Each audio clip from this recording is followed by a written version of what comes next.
Welcome everyone. Today we are discussing diabetes mellitus, focusing on the causes, symptoms, and available treatments.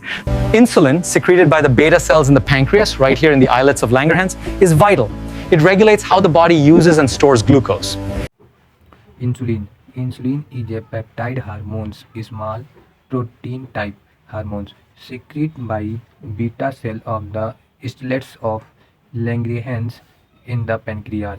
It helps maintain normal blood glucose levels by the promoting glucose uptake, storage and utilization.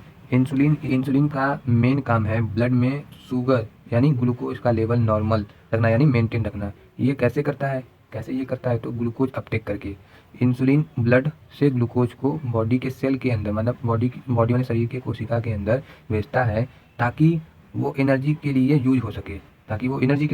एक और तरीका होता है जैसे glucose storage. अगर glucose ज़्यादा हो तो इंसुलिन यूज उससे ग्लाइकोजन या स्टोरेज फॉर्म में लीवर और मसल्स में स्टोर कर देता है। अगर ग्लूकोज ज़्यादा होता है तो उसका स्टोरेज उसको ग्लाइकोजन के फॉर्म में लीवर और मसल्स में स्टोर कर रखता है। ठीक है। और ग्लूकोज यूटिलाइजेशन का मतलब सेल के अंदर ग्लूकोज का यूज एनर्जी बनाने के लिए होता है। सेल के अंदर मतलब कोशिका के अंदर ग्लूकोज का यूज एनर्जी बनाने के लिए होता है जिससे हमारी बॉडी चलती है। एग्जाम्पल मतलब उदाहरण के लिए मान लीजिए आप खाना खाते हो और खाना ब्लड में शुगर बढ़ जाता है। खाना खाने से ब्लड में शुगर बढ़ जाता है, तब इंसुलिन आता है और कहता है ए ग्लूकोज ब्लड में मत घूम, सेल के अंदर जा, एनर्जी बना। और इंसुलिन आगे बोलता है कि ए ग्लूकोज ब्लड में खून में ना घूमो और सेल और कोशिका के अंदर जा और एनर्जी और ताकत बना। अगर इंसुलिन ना होता तो ग्लूकोज ब्लड में ही घूमता और हमें शुगर हो जाता। Insulin is made up of 2 polypeptide chain. मतलब इंसुलिन जो है 2 पॉलीपेप्टाइड मतलब 2 शुगर की चेन से मिलकर बना होता है। इसका नाम ए चेन हो गया और बी चेन हो गया। ए चेन में 21 अमाइनो एसिड होते हैं, 21 शुगर के टुकड़े होते हैं। बी चेन में 30 शुगर के टुकड़े होते हैं। क्लासिफिकेशन ऑफ डायबिटीज मेलाइटस मतलब डायबिटीज मेलाइटस को क्लासीफाई किया गया, बांटा गया है टाइप में। टाइप 1 डायबिटीज मतलब कौन से टाइप में बांटा गया है? पहला इसका मतलब होगा auto immune destruction of pancreatic beta cell. जैसे हमारे बॉडी में पुलिस एक इम्यून सिस्टम होती है जो बैक्टीरिया और वायरस को मार डालती है, ख़त्म कर देती है। पर टाइप 1 डायबिटीज़ में ये पुलिस गलती से अपने ही इंसुलिन बनाने वाले बीटा सेल को एनिमी मतलब दुश्मन समझकर डिस्ट्रॉय कर देती है, मार डालती है। इसका रिजल्ट तब ये होता है जब बीटा सेल ख़त्म तो इंसुलिन बनना बंद। इंसुलिन जब बनना बंद हो गया तो शुगर ऑटोमेटिक बढ़ जाता है।